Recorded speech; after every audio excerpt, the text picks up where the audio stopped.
Early mornings in Belgium, the Grand Place in Brussels. Empty from tourists, but you do have a few stragglers leaving the nightclub at about 7 a.m. on their way home. They're going to sleep. I'm going to talk about the 49ers and Brock Purdy, this offense.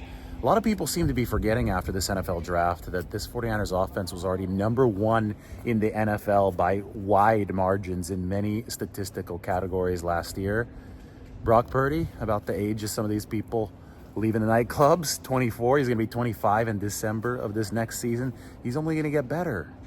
So what are the expectations for the 49ers, especially since they've loaded up offensively? They've added pieces. You talk about Ricky Pearsall on this team. You talk about Dominic Puni, who can improve this 49ers offensive line. You talk about Jacob Cowing.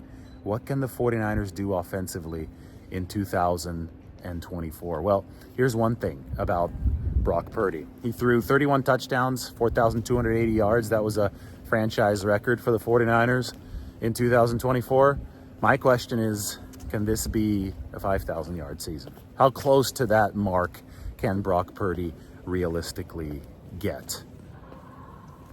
You know, you look at the fact that people are forgetting that Christian McCaffrey is on this 49ers team.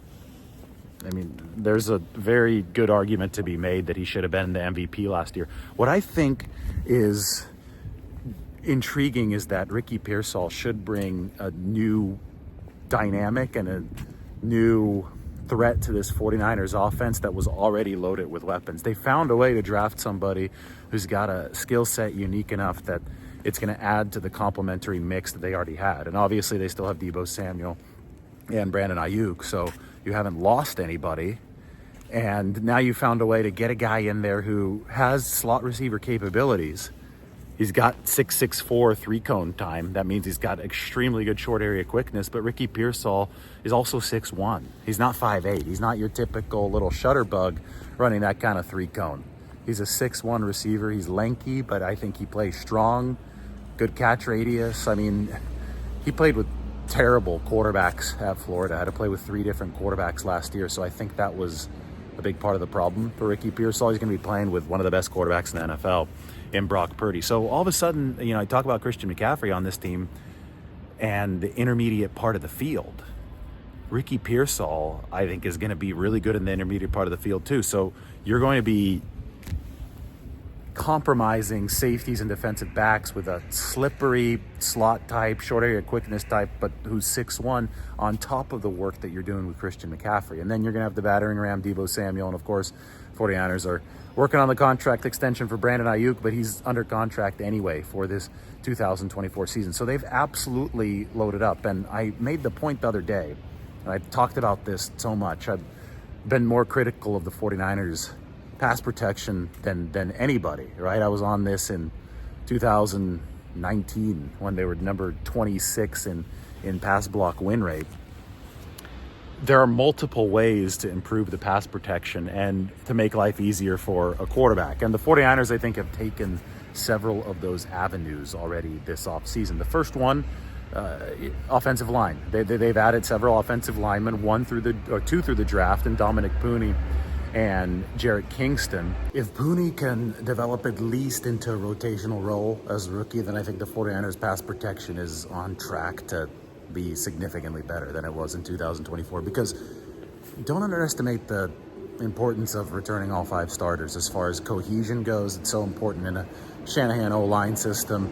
That has raised the floor of this offensive line, but now you start to thinking about raising the ceiling by bringing in a new player who can raise the talent level at a number of positions. And you have to look at offensive production and the protection, especially on the aggregate in totality. If somebody like Ricky Pearsall is really good at beating man coverage, helps the 49ers in one of their bigger weaknesses in the Super Bowl, for example, not being able to beat man coverage, if he complements Christian McCaffrey, if he complements Brandon Ayuk and Deebo Samuel especially, who struggled against the Chiefs in beating man coverage, and he does a better job of that, then Brock Purdy is going to have options earlier in his progression. And that is everything, because options earlier in the progression mean the pass protection doesn't have to hold up as long, and the 49ers offense can operate with even more efficiency than it did in 2024. 2023. And that brings me to my overarching point here in the land of fries. Notice that I didn't say French fries because fries are Belgian.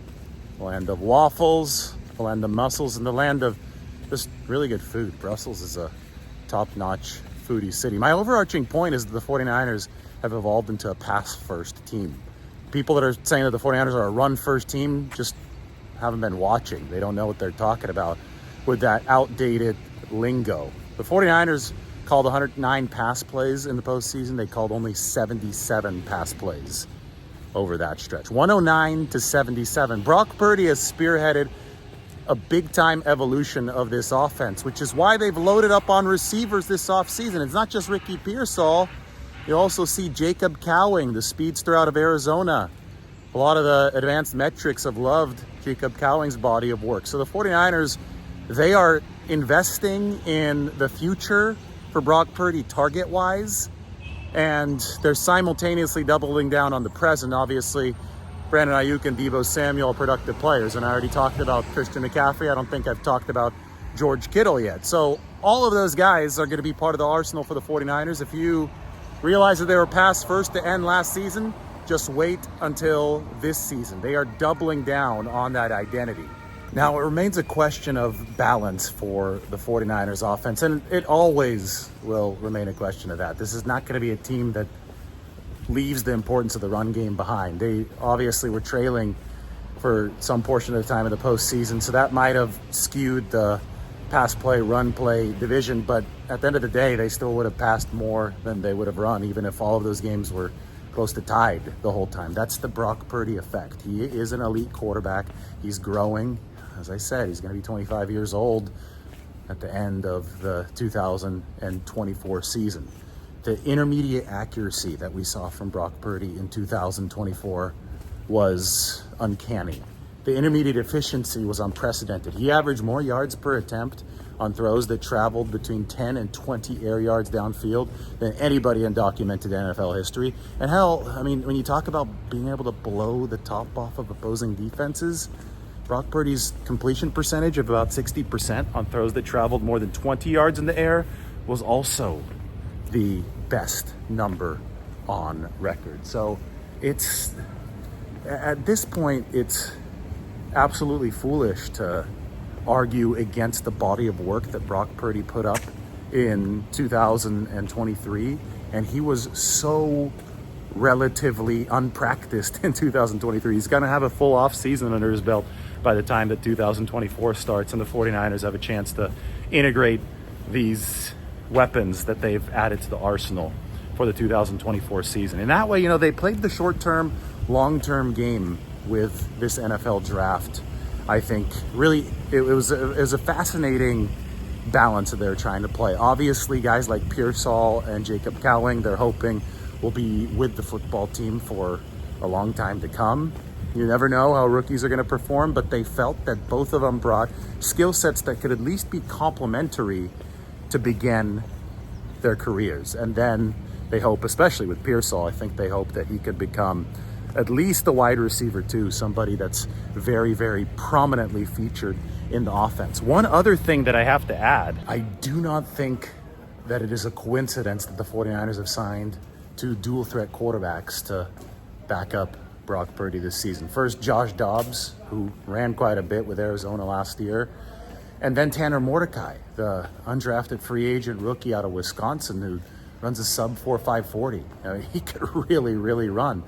I think that the 49ers want to threaten you in every single way possible. And the key word is threaten. Obviously, you don't want to run Brock Purdy into the ground. But if that threat is there, on top of the mobility that Purdy already showed off schedule last year, if that threat is there on schedule, well, then this offense, I think, can really, really strain opposing defenses. And it was already the number one unit in the NFL last season. So big numbers are not out of the question for this 49ers offense. They were already the number one unit in the league last year. And we'll see if 5,000, 40 touchdown passes, we'll see if something completely gaudy like that can happen. Gaudy like the Grand Place here in Brussels with all that gold.